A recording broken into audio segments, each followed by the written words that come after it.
أهلا بيكم في فيديو جديد على قناتنا. النهاردة إن شاء الله هنعمل كفتة الرز مع مكعبات البطاطس ورز بشعرية ومخلل جنب منها.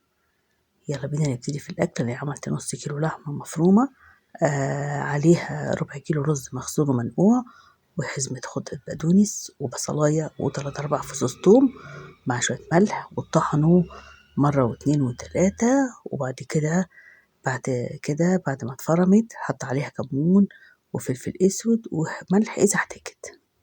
انا عاملاها طبعا ومفرزاها وطلعتها عشان ابتدي فيها، وحطيت الزيت وهنبتدي دلوقتي ان شاء الله نحمرها. احنا مجهزين كل حاجه، مقطعين البطاطس مفصصين التوم ودقينه وعصرين الطماطم والرز جاهز والشعريه وكل حاجه جاهزه ان شاء الله باذن الله، عشان نعمل اكلنا بسرعه يبقى كله سخن مع بعضه لوجبه غدا سخنه. والوجبه دي تكفي من 5 ل6 اشخاص.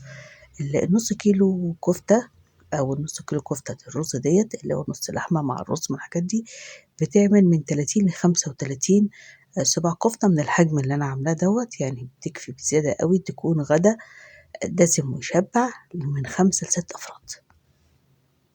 طبعا احنا نحمرها نغمقها شوية علشان ما تفكش معانا وهي بتستوي في الطماطم، فلازم تكون غامقة شوية. لكن انت لو عايز تاكليها كده محمرة فممكن بتخليها بدرجة اللون الذهبي اللي انت عايزاه، وممكن تعملي جنبها طحينة وسلطة خضراء وبتاكل بلايش بتبقى جميلة جدا. لكن احنا هنعملها زي الطريقة بتاعت زمان بتاعت أمهاتنا الله يرحمه. بس تطلع بس أول طاسة إن شاء الله، ونبتدي على طول نعمل التوم والطماطم ونحط البطاطس تستوي عقبال ما نخلص بقية تحمير الكفتة، عشان الكفتة مش هتتحط إلا بعد البطاطس ما تكون دخلت خالص في السوا.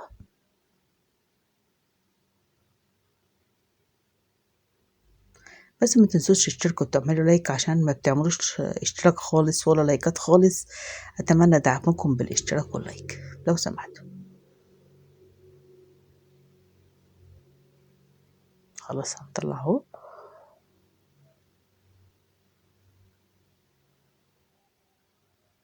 شايفين لونها غامق شويه، بس طالعه مقرمشه وناشفه خالص، ناشفه خالص عشان ما تفكش معانا في الدمعه بتاعتنا.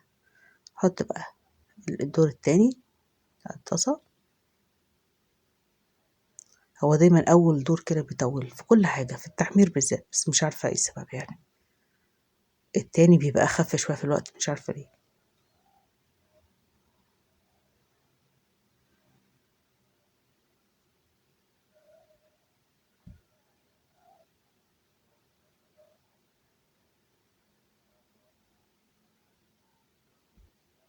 يلا بينا بقى نجهز الدمعه بتاعة الكفتة بتاعتنا. أنا حاطة السمنة وحطيت الثوم المفروم يبقى لونه دهبي فاتح كده شوية، ونبتدي نحط عليه عصير الطماطم إن شاء الله.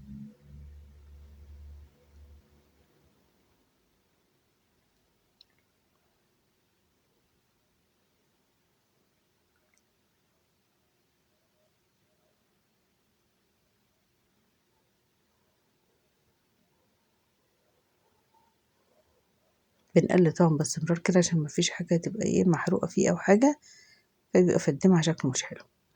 شايفين اللون دهبي فاتح خالص. نطش عليه بقى الطماطم بتاعتنا.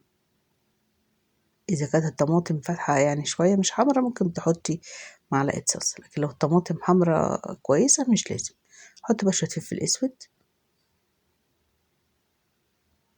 وشوية ملح، وبعد كده نبقى ندوق تاني. قلب بقى كده وبعدين ننزل بالبطاطس بتاعتنا مكعبات. ممكن تحطي المكعبات دي او ممكن ما تحطيش. نغسل بس المكعب اللي وقع ده، يعني فيك تحطي مكعبات البطاطس او حسب رغبتك، لو مش عايزه ما تحطيش. نقفل بقى عليها تستوي عقبال ما بقيه الكفته بتاعتنا تطلع ان شاء الله. هي دي قربت ان شاء الله، ونخلص اللي بعديها وخلاص عشان يبقى الغدا كله سخن مع بعض. نجهز بقى دلوقتي عشان ان شاء الله نبتدي نعمل الرز. شايفين حضراتكم ناشفه خالص.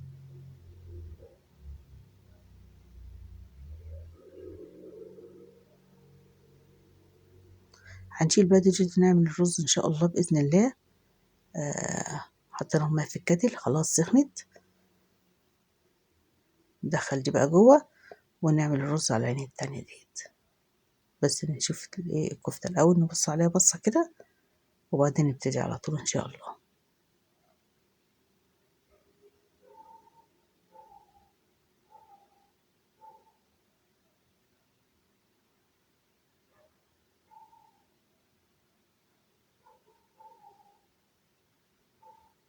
إن شاء الله نعمل وصفات حلوة كتير، وكل الأكلات المصرية بتاعتنا القديمة اللي الناس كلها نسيتها.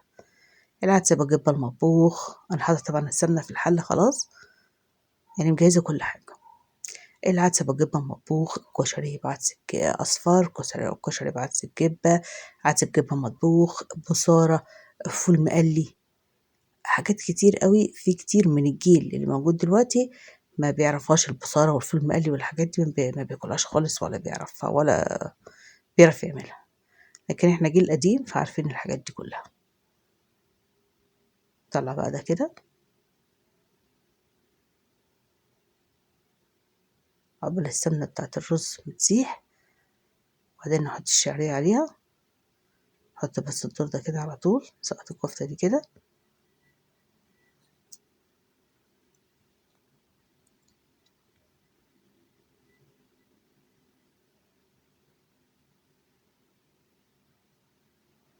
طبعا انا بسجل حضراتكم سامعين مفيش اصوات خالص.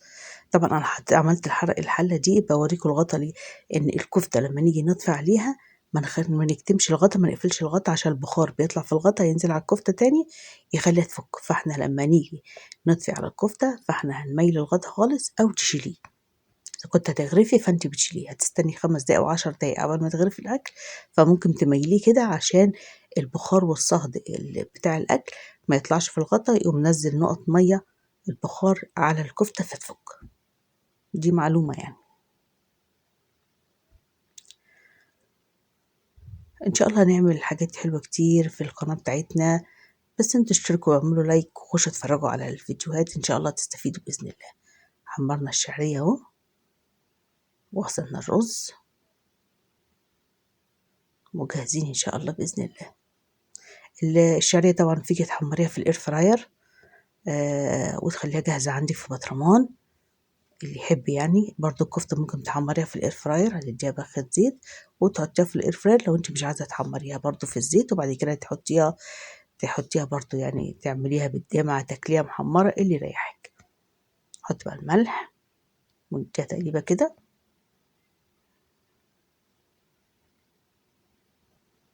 وبعد كده ان شاء الله نبقى ننزل بالمية السخنة.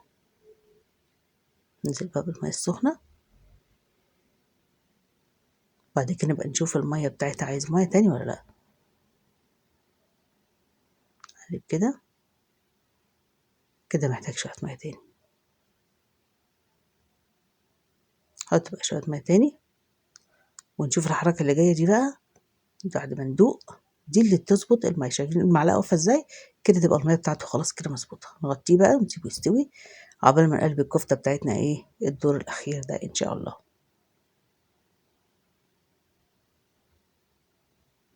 طبعا حضرتك أنا كنت بقول إن مفيش صوت ليه، لأن أنا لما باجي أسجل أثناء الفيديو وهو شغال، فطبعا أنا المطبخ عندي على الشارع، فصوت عربيات كلاكسات، الأصوات كلها بتبقى طالعة متداخلة مع الصوت بتاعي، فمش بينفع يعني إن أنا، لأن المطبخ على الشارع العمومي على طول، فمش بينفع يعني، فبضطر ان انا اسجل على الفيديو بعد ما بيخلص اثناء المونتاج.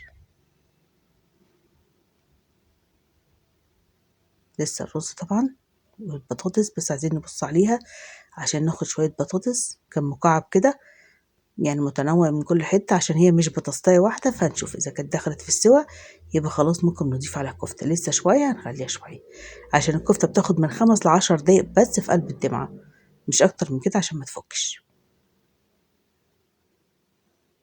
يعني هي لما تكون ناشفة خالص اللي انا عاملاها دي بتنزل في قلب الدمعة فبتشرب من الدمعة فبتستوي بسرعة جدا، فمش محتاجة تقعد أكتر من اللازم عشان ما تفكش.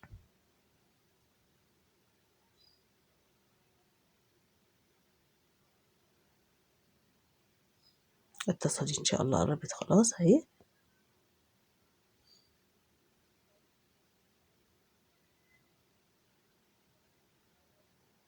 خلاص كده نطلع بقى كده. خلاص الكفتة بتاعتنا كلها اتحمرت والرز لسه شوية. نبص بقى على البطاطس استوت ولا لسه، ناخد شوية كده ونشوف المكعبات استوت ولا لأ.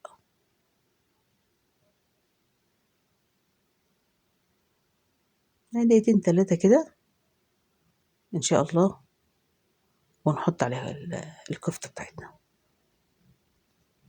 كده. خلاص الرز خلص، شايفين حضراتكم فرط خالص من بعض اهو.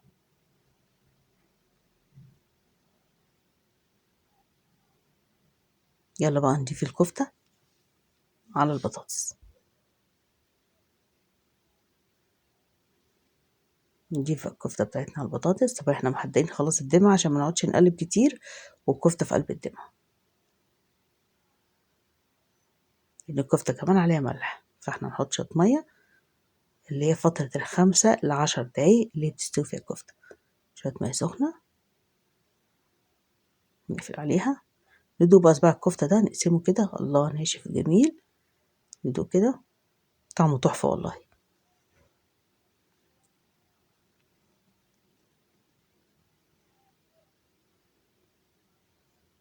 نبص بس على الكفتة، خلصت 10 دقايق كده خلاص تمام.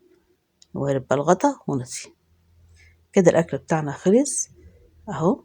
بس ما تنسوش تشتركوا وتعملوا لايك عشان يوصل لكم كل الفيديوهات الجديدة بتاعتنا.